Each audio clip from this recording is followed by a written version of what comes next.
नमस्कार, आप देख रहे हैं 4 PM गुजरात और मैं हूं आपके साथ सिमरन। भारतीय राष्ट्रीय कांग्रेस ने शुक्रवार को केंद्र की बीजेपी सरकार पे सरदार वल्लभ भाई पटेल की विरासत को गलत तरीके से इस्तेमाल करने का गंभीर आरोप लगाया।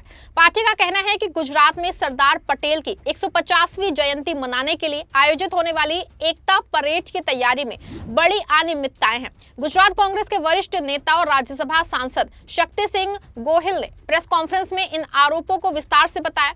उन्होंने कहा कि अमित शाह के नेतृत्व वाले केंद्रीय गृह मंत्रालय ने एक सर्कुलर जारी किया है। इसमें परेड के लिए झांकियां बनाने का काम सिर्फ 5 चुनिंदा फॉर्मों तक सीमित कर दिया गया है। गोहिल ने चयन प्रक्रिया की पारदर्शिता पर सवाल उठाए और कहा कि कोई स्पष्ट मानदंड नहीं बताए गए हैं। वहीं आरोप ऐसे समय में आए हैं जब देश सरदार पटेल की 150वीं जयंती की तैयारियों में जुटा है। सरदार पटेल, जिन्हें भारत के लौह पुरुष कहा जाता है, जिनका जन्म 31 अक्टूबर 1875 को हुआ था, उनकी जयंती हर साल राष्ट्रीय एकता दिवस के रूप में मनाई जाती है। इस साल की जयंती खास है क्योंकि ये 150वीं वर्षगांठ है। गुजरात के केवडिया में स्टैच्यू ऑफ यूनिटी पे एकता परेड का आयोजन किया जा रहा है, जो गृह मंत्रालय और गुजरात सरकार के सहयोग से होता है। इस परेड में पैरामिलिट्री फोर्सेस, पुलिस की टुकड़ियां, देश भर के सांस्कृतिक समूहों के प्रदर्शन और कभी-कभी हवाई शो शामिल होते हैं। पिछले साल प्रधानमंत्री नरेंद्र मोदी ने खुद इस परेड को हरी झंडी दिखाई थी और सोशल मीडिया पे तस्वीर शेयर की थी, जिसको लेकर के कांग्रेस का मुख्य आरोप ये है कि बीजेपी सरकार पटेल की विरासत को राजनीतिक फायदे के लिए इस्तेमाल कर रही है। गोहिल ने कहा कि सरदार पटेल गुजरात कांग्रेस कमेटी के पहले अध्यक्ष थे और 25 साल तक इस पद पे रहे, लेकिन अब बीजेपी उनके नाम पे ही भ्रष्टाचार कर रही है। उन्होंने बताया कि गृह मंत्रालय ने 31 अक्टूबर को एक सर्कुलर जारी किया है, जिसमें एकता परेड के लिए झांकियां बनाने की जिम्मेदारी सिर्फ 5 फर्मों को दी गई है। आपको यहाँ बता दें कि इन फर्मों के MS Life Pixel Technology, MS Siddheshwar Kanuga, MS Visha Kanuga, MS Sushant Khedkar और MS Smart Graph Art Advertising नाम है। गोहिल ने सवाल किया है कि इन फर्मों का चयन कैसे हुआ। कोई टेंडर नहीं निकाला गया, कोई बोली नहीं लगाई गई। कारण बताया गया है कि समय की कमी है, लेकिन तैयारी तो महीनों पहले से हो रही थी। गोहिल ने आगे खुलासा किया है कि इन 5 फर्मों में 2 फर्में एक ही परिवार की हैं। MS सिद्धेश्वर कनुगा और MS विशा कनुगा को सिद्धेश्वर कनुका और उनकी पत्नी विशा कनुका चलाते हैं। इससे पक्षपात की आशंका बढ़ गई है। कांग्रेस नेता ने कहा कि अगर थोड़ी सी जांच की तो ये साफ हो जाता है कि ये चयन पारदर्शी नहीं है। उन्होंने पूछा कि पति पत्नी की जोड़ी को क्यों शामिल किया गया। क्या ये परिवारवाद का उदाहरण नहीं है, जबकि देश में हजारों प्रोफेशनल्स झांकी डिजाइनर उपलब्ध हैं, जिन्हें अनदेखा कर दिया गया। एक और बड़ा मुद्दा पंकज मोदी का है। गोहिल ने बताया कि 29 अक्टूबर को जारी एक अन्य कम्युनिकेशन में कहा गया है कि सभी झांकियों की अंतिम मंजूरी सिर्फ पंकज मोदी ही देंगे। पंकज मोदी प्रधानमंत्री नरेंद्र मोदी के भाई हैं। वो गुजरात सरकार के सूचना विभाग से रिटायर्ड क्लास 1 अधिकारी हैं। उन्होंने 1981 में क्लास 3 कर्मचारी के रूप में सरकारी नौकरी शुरू की थी और धीरे धीरे प्रमोशन पाके क्लास 1 तक पहुंचे। लेकिन गोहिल ने सवाल उठाया कि झांकी डिजाइन या फिर मूल्यांकन में उनकी कोई प्रोफेशनल बैकग्राउंड या मान्यता प्राप्त विशेषज्ञता नहीं है। फिर उन्हें यह जिम्मेदारी क्यों दी गई है? क्या सिर्फ इसीलिए क्योंकि वो प्रधानमंत्री के परिवार से हैं?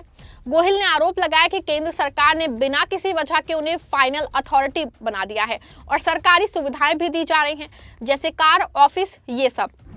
कांग्रेस नेता ने जोर देकर कहा कि विपक्ष एकता परेड पे सवाल नहीं उठा रहा है। परेड एक अच्छा आयोजन है जो राष्ट्रीय एकता को मजबूत करता है, लेकिन जिस तरीके से फैसले लिए जा रहे हैं उन पे सवाल है। और उन्होंने आरोप लगाया है कि बीजेपी जाने माने प्रोफेशनल्स को किनारे करके बंद दरवाजे के पीछे चयन प्रक्रिया चला रही है। इससे एक राष्ट्रीय श्रद्धांजलि कार्यक्रम को पार्टी का कार्यक्रम बना दिया जा रहा है। गोहिल ने सरकार से कई सवाल पूछे। सिर्फ 5 फर्मों को किस आधार पर चुना गया? पहले से तैयारी होने के बावजूद समय की कमी का क्या कारण है? पैनल में पति पत्नी की जोड़ी क्यों शामिल की गई? और जब देश में कई विशेषज्ञ उपलब्ध हैं तो एक रिटायर्ड अधिकारी को उसके पास कोई डोमेन एक्सपर्टाइज नहीं है, फाइनल अथॉरिटी क्यों बनाया गया है? क्या ये आरोप सरदार पटेल की विरासत को लेकर के कांग्रेस और बीजेपी के बीच लंबे समय से चल रहे विवाद का हिस्सा है? कांग्रेस का कहना है दोस्तों कि सरदार पटेल कांग्रेस के नेता थे और उन्होंने आरएसएस के उसको बैन किया था। कांग्रेस अध्यक्ष मल्लिकार्जुन खड़गे ने अप्रैल 2025 में कहा था कि बीजेपी आरएसएस सरदार पटेल की विरासत को हथियाने की साजिश कर रही है। उन्होंने पटेल की विचारधारा को आरएसएस के विचारों के विपरीत बताया।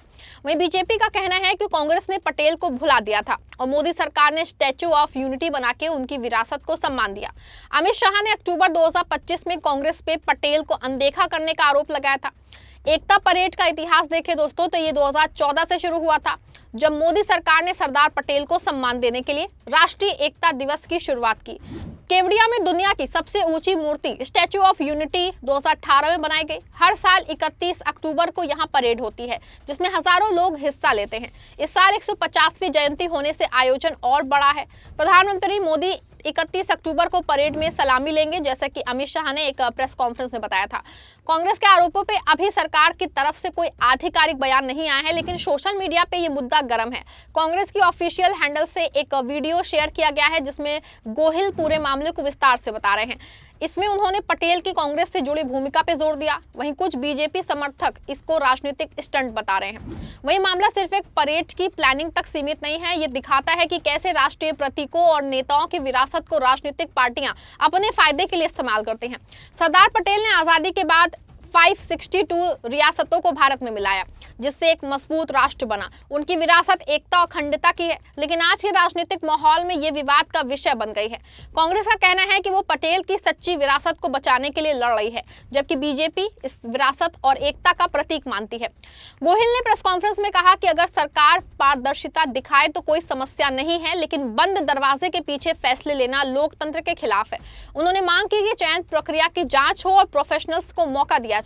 वहीं ये देखना होगा कि सरकार इन आरोपों पर क्या जवाब देती है। फिलहाल एकता परेड की तैयारियां जारी हैं, लेकिन इन आरोपों से आयोजन पे सवालिया निशान लग गया है। इस खबर पे आपकी क्या राय है, कमेंट में जरूर बताइएगा। फिलहाल के लिए इस खबर में इतना ही। ऐसी तमाम बड़ी खबरों के लिए जुड़े रहें, देखते रहें 4 PM गुजरात।